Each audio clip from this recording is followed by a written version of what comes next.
Hello students, welcome to Omnifix. এই চ্যানেলে NEET বা জেই রিলেটেড ফিজিক্স, কেমিস্ট্রি এবং বায়োলজির কিছু গুরুত্বপূর্ণ টপিকের খুব সহজ এবং বাংলা ভাষায় ট্রিক বলে দেওয়া হয়।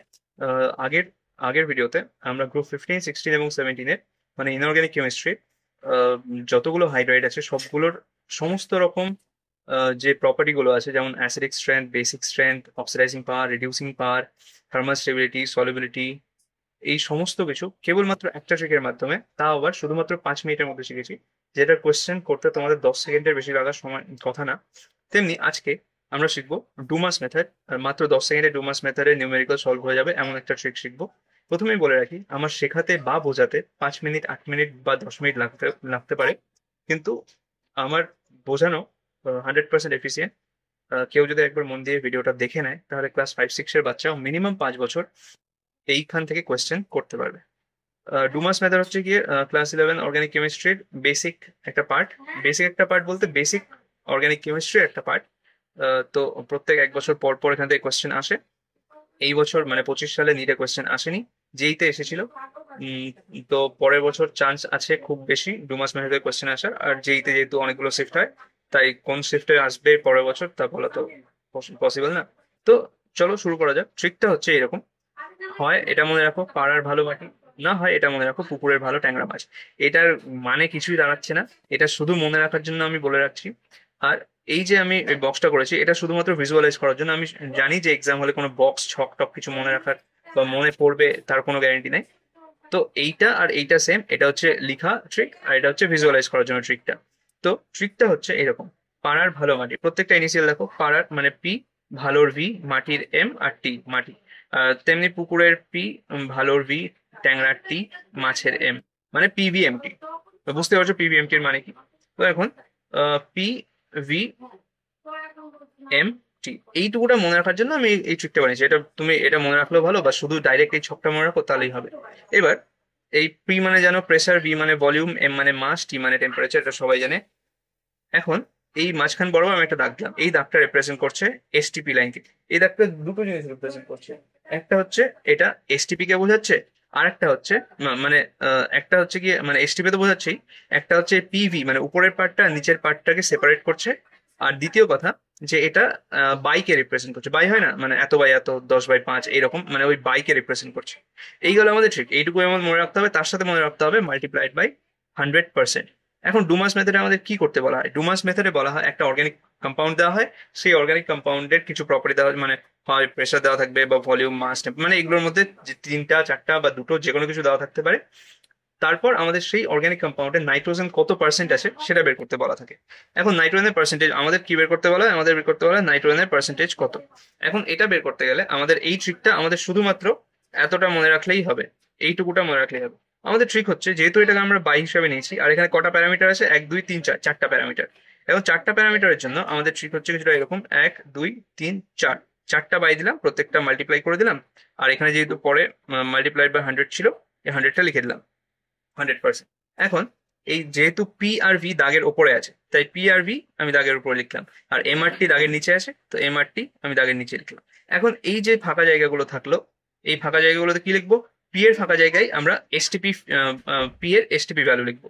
এসটিপি ভ্যালু কি হয় এগুলো নিশ্চয়ই জানো। পি এর 760 mm Hg, 760। ভলিউমের ক্ষেত্রে 22.4 লিটার। তো কোয়েশ্চেনে বেশিরভাগ এমএল এ দেওয়া থাকে, তাই আমি এমএলটা করে রেখেছি। 22,400, 22,400। মাসের হচ্ছে নাইট্রোজেনের, হচ্ছে 28 গ্রাম। আর টেম্পারেচার হচ্ছে 273 কেলভিন, 273 কেলভিন। এই হচ্ছে কি আমাদের থ্রি। এতটা মনে রাখলেই আমাদের হয়ে যাবে। এখন একটা কোশ্চেন দেখো, এটা হচ্ছে ফিজিক্স বলার টেস্ট সিরিজের একটা কোশ্চেন। এখানে বলা হয়েছে in Dumas method for estimation of nitrogen, nitrogen estimation বলেছে 0.25 gram of an organic compound. এত গ্রাম অফ অর্গ্যানিক কম্পাউন্ড মানে এটা মাস বোঝাচ্ছে, তাহলে আমরা 0.25 কোথায় বসাবো? এখানে বসাবো 0.25। তারপর কি বলেছে? Of an organic compound have 40 ml of nitrogen, 40 ml of nitrogen, তাহলে এটা ভলিউম বোঝাচ্ছে, তার মানে এখানে আমরা 40 ml লিখবো। তারপর কি বলেছে? Nitrogen collected at 300 kelvin temperature, মানে টেম্পারেচার জায়গায় আমরা 300 কেলভিন লিখবো। তারপর অ্যাট 730 mm প্রেসার, মানে প্রেসার এই জায়গাটাতে আমরা লিখবো 730 mm। ওকে, এইবার দেখো কোয়েশ্চেন এখন শেষ হয়নি। কি বলা হয়েছে? ইফ দ্য, মানে এখানে পার্সেন্টেজ অফ নাইট্রোজেন কম্পাউন্ড বলার আগে আরো একটা লাইন আছে, সেই লাইনটা হলো if the aqueous tension is 300 kelvin, if the aqueous tension at 300 Kelvin is 30 nanometre. এখন 30 মিলিমিটার, এই মিলিমিটারটা প্রেশারকে বোঝাচ্ছে, মানে ব্যারোমিটারের লেন্থ। তো 30 mm, মানে একটা কোয়েশ্চেনে যদি মেন প্রেশারের পরিবর্তে মেন প্রেশার থাকা সত্ত্বেও আরো একটা প্রেশার থাকে, তা সে অ্যাকুয়াস টেনশন হোক বা অন্য রকমের কোনো একটা প্রেশার, 99% ক্ষেত্রে অ্যাকুয়াস টেনশনই বলা থাকবে। যদি না থাকে, অন্য কিছু থাকে, তাহলে যে এক্সট্রা একটা প্রেশার দেওয়া থাকবে সেটা সবসময় মেন প্রেশার থেকে আমাদের মাইনাস করতে হবে। এখন যদি আমাদের অ্যাকুয়াস টেনশন বা এই এক্সট্রা প্রেশারটা না দেওয়া থাকতো, আমরা শুধুমাত্র 730 দিয়ে ক্যালকুলেশন করতাম। যেহেতু দেওয়া আছে তাই মাইনাস করলাম। কত দাঁড়ালো? 700, 700 ন্যানোমিটার, 700 মিলিমিটার দাঁড়ালো। এবার এটাকে যদি আমরা কাটাকাটি করি, তাহলে আমাদের কত দাঁড়াবে? এটা কাটাকাটি করলে আমাদের দাঁড়াবে হলো 16.76%। আর এটাই দেখো আমাদের অপশনে আছে, এটাই আমাদের কারেক্ট আনসার। এবার আরো এক ধরনের কোয়েশ্চেন দেখো, এটা হচ্ছে LNDLP কোয়েশ্চেন। এখানে বলে দেওয়া আছে in Dumas method for estimation of nitrogen 0.3 gram of organic compound. মানে এখানে কি দেওয়া আছে? 0.3, মানে এটা এম বলে দেওয়া আছে, মাস বলে দেওয়া আছে। গেভ 41.9 ml অফ নাইট্রোজেন, মানে এখানে আমাদের ভলিউম বলে দেওয়া আছে অ্যাট এসটিপি। এখানে কিন্তু এই পিও বলে দেওয়া নেই, আর এখানে কেবলমাত্র এম আর ভি বলে দেওয়া আছে, পি আর টি বলে দেওয়া নেই। তো যেহেতু এই দুটো বলে দেওয়া নেই, তাই এই দুটো দাগ আমরা লিখবো না। এটার ক্ষেত্রে আমাদের কিরকম হবে? এটার ক্ষেত্রে আমাদের হবে, যেহেতু দুটো প্যারামিটার আছে তাই দুটো দাগ, একটা দাগ, দুটো দাগ। কি কি দাগ? এম এর দাগ আর ভি এর দাগ। এম কোথায় থাকে? এম থাকে নিচে। ভি কোথায় থাকে? ভি থাকে ওপরে, ভি উপরে। বাকি জায়গাগুলোতে আমরা এসটিপি বসিয়ে দেবো 28, যেহেতু এম এর 28 হয়। আর ভি এর কত হয়? ভি এর হয় আমাদের হচ্ছে গিয়ে 22,400, 22,400। আমাদের দেখতে হবে, যদি এমএল এ থাকে তাহলে 22,400 বসাবো, আর যদি লিটারে থাকে তাহলে আমরা 22.4 বসাবো, মাল্টিপ্লাইড বাই 100, যেহেতু 100টা তো ফর্মুলাতে মানে ট্রিকেই আসে। এবার এম এর জায়গায় আমরা কত বসাবো? 0.3, আর ভি এর জায়গায় বসাবো 41.9 ml। তারপর কাটাকাটি করে আমাদের বেরোবে, যেটা অ্যান্সার সেটাই বেরোবে, 17.5%। এখন এটা তো গেল আমাদের ট্রিক।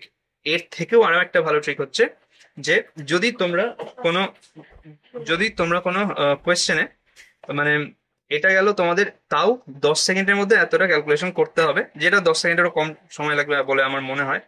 তো তার থেকেও যদি ভালো ট্রিক চাও, সেটা হচ্ছে গিয়ে যে কোনো অপশনে তুমি দেখবে, যদি 4টা অপশনের মধ্যে যে কোনো একটা অপশনে 7 সংখ্যাটা থাকে, তাহলে সেটা হওয়ার সম্ভাবনা অনেক বেশি। কারণ যেমন দেখো, এখানেই দেখো যেটা অ্যান্সার বেরোলো, এখানে 17 এর 7 আছে, এখানে 16.76 এর 7 আছে। আরো একটা কোশ্চেন আমি করেছিলাম, সেখানে ছিল 66.76, এরকম ছিল। এটাতেও যেমন দেখো, একটা অপশনেও 7 সংখ্যাটা নেই, শুধু এটাতে আছে।